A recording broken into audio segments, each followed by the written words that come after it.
Every one of the three biggest American stock exchanges had just had their best quarterly performance in at least 2 decades. So why does the Wall Street establishment have their proverbial panties in a bunch over a rookie day trader that has never bought or sold a stock before the pandemic started?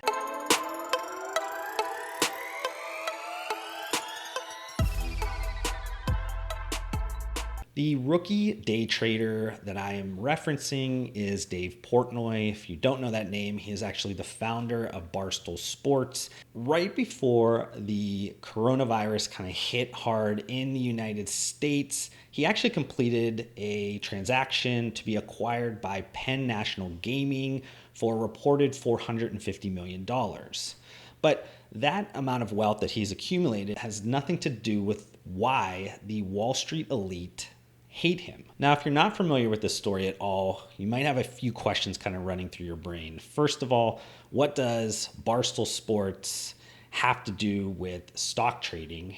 And also, why would Wall Street elites have any worry or any even notice of what a rookie day trader is doing? Now, the first question is a little bit easier to answer. It takes us a little bit of a timeline from the exit to Penn National Gaming, but essentially what happened was when Dave Portnoy completed the transaction with Penn National Gaming, he took a large portion of that in Penn National Gaming's publicly traded stock. Being a longtime sports bettor, gambler, and an entrepreneur, he figured, I'm going to bet on myself and I'm going to bet on the company that now owns Barstool Sports. So he took a large portion of that in stock. Well, after the transaction, a lot of buzz kind of happened around that. Penn National Gaming stock went up, I think, close to about 50% since the time that it was at the transaction.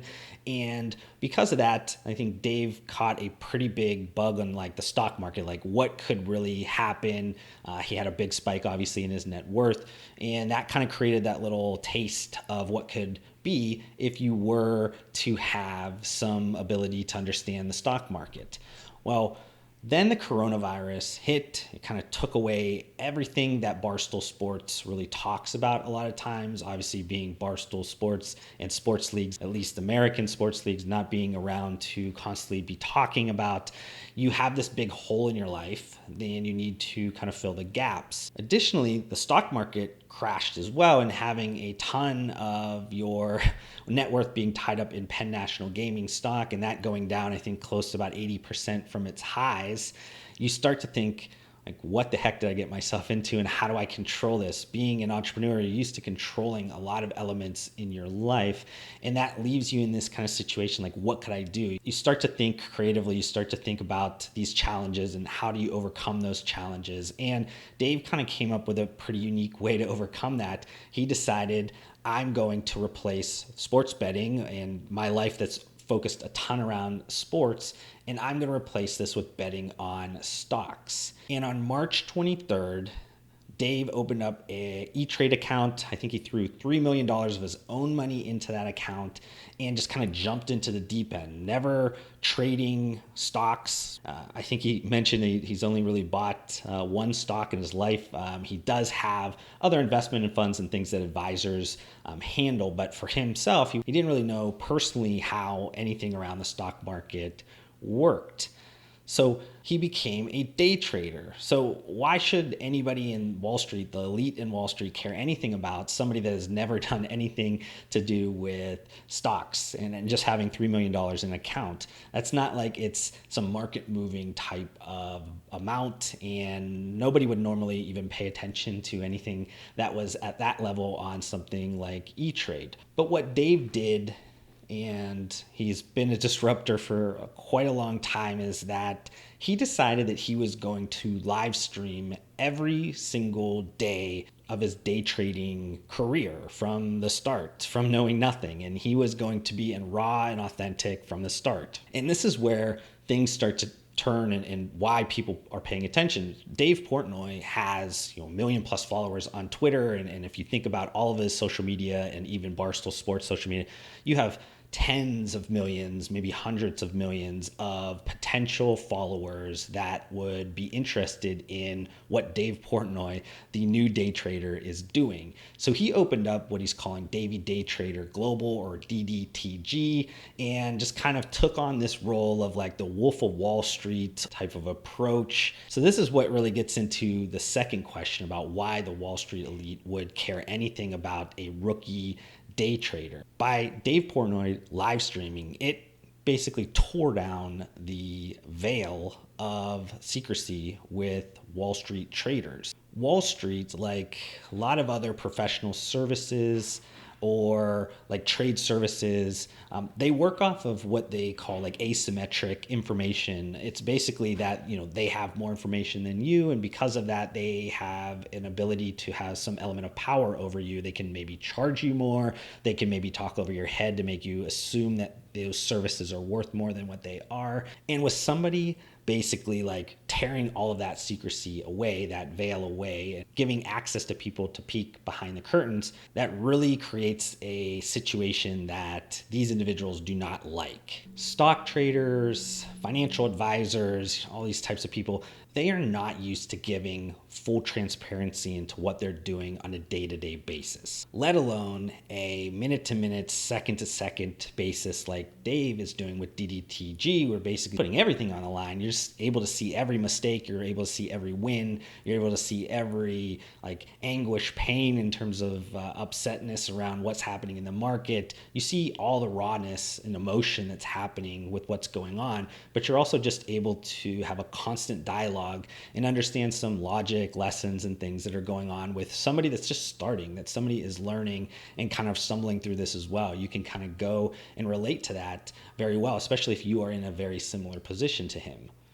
Maybe not with $3 million to be able to put in, but somebody that has no knowledge in stock trading, but has an interest in it, and maybe has the same kind of need to replace one vice, sports betting, with another one, stock betting. And that alone, just like the full transparency element of it, doesn't necessarily still like need to have like tons of different Wall Street elite being upset, because there's always been these like stock trading clubs or some individual traders that do the same thing through maybe Twitter. But the difference between that and what Dave Portnoy is doing is, one, he's not charging anybody for any of this. So that's something unique there, because a lot of times these like stock trader tip people, individual traders, they're trying to monetize the information that they have. Dave is not monetizing any of the information he has because he's learning as he's going. He is just trying to offer a transparent lesson in what he's doing, also some entertainment there, and his followers are eating it up.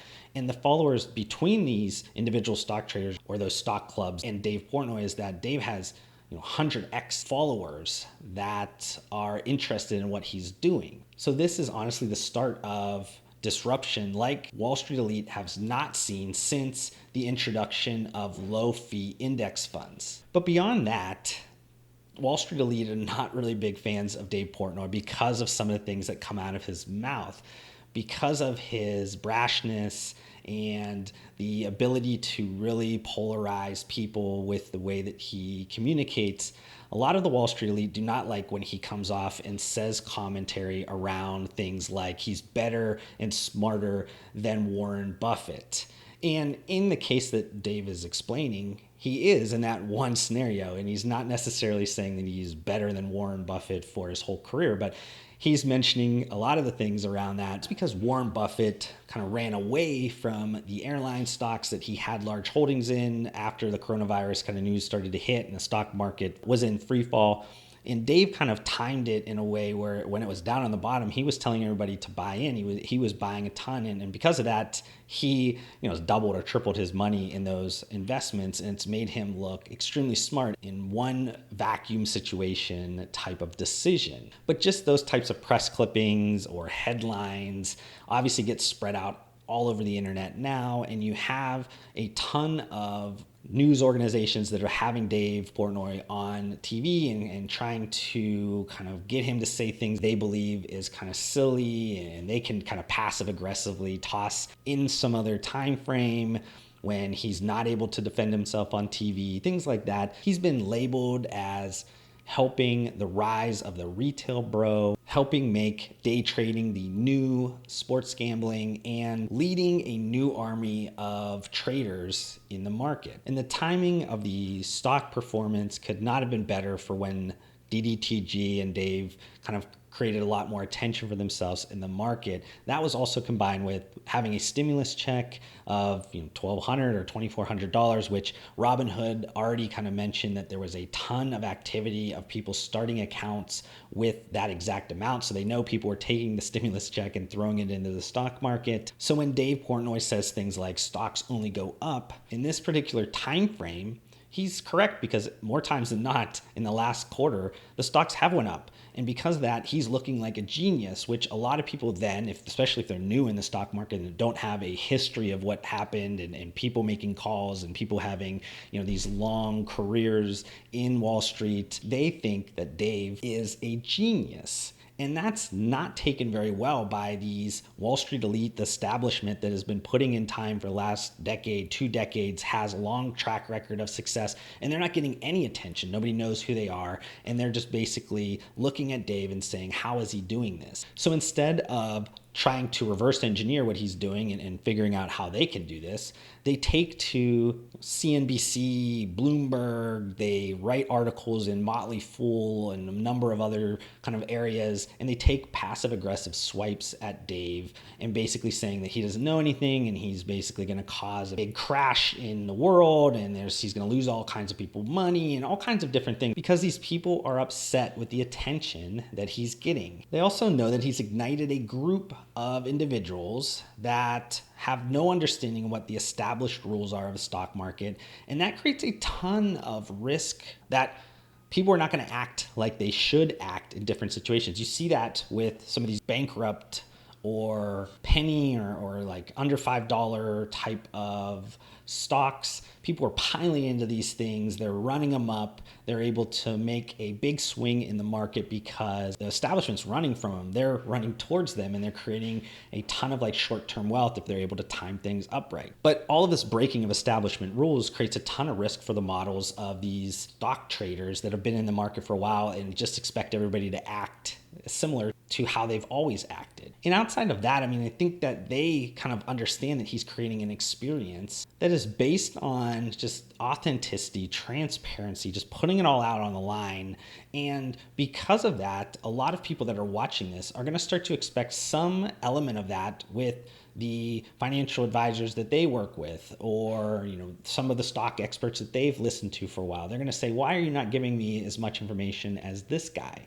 And that just kind of erodes at something that has been around for the longest time. What I talked about before with this kind of asymmetric information, he's kind of tearing down a lot of those walls. I'll be the first to admit, and I'm sure he is as well, he is not the messiah of stocks. He's definitely had a good run. Everything's been going great. But what he does have over all of these other people that can make all these market bets, and the attention of a large amount of people that are growing every single day. Attention is more valuable than the US dollar today. And he's proving out a model for the future, and that should make a lot of people on Wall Street nervous. Thank you so much for watching this video. If you want to help support me, make sure you guys hit that thumbs up button on this video. If this is the first time you've been introduced to my videos, would love for you guys to be a part of my community by subscribing to my channel. I upload several videos just like this weekly, and if you guys want to connect further outside of this platform, I do include all of my social media links down below. I just want to thank you guys again for your time. Hopefully I gave you some value in return, and we'll see you guys on the next video.